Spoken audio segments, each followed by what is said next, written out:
Dobrý deň, dneska si spoločne pripravíme veľmi jednoduchý, letný, svieži recept, ktorý je hotový do 10 minút a je to šalát z červeného melóna, feta syru a uhoriek.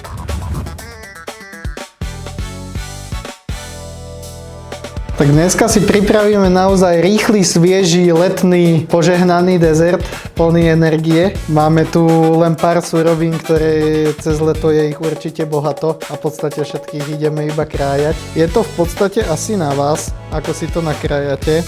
Ja si to tu takto odložím a až následne si to budem skladať na tanier, takže vodný melón. Ja ho vykrájam takéto plátky, šupky si orežem. Chceme tam čo najmenej toho bieleho, tej dužiny pri tej šupke. Na záver si nakrájame aj feta syr, každý podľa chuti. Si dáme polovicu cca.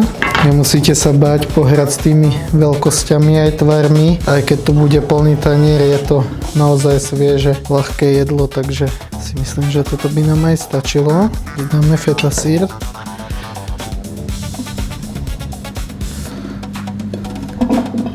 Na záver lístky bazálky. Môžete si doslova z toho spraviť takú záhradku. Tak, máme tu aj nejaké klíčky, takže si ich tam porozhadzujeme po tej našej záhradke. Na záver limetková šťava a zľahka olivový olej. Rýchle, chutné, ľahké, dobrú chuť. Partnerom tohto videa je Jena Kozmetika. Link nájdete v popise videa.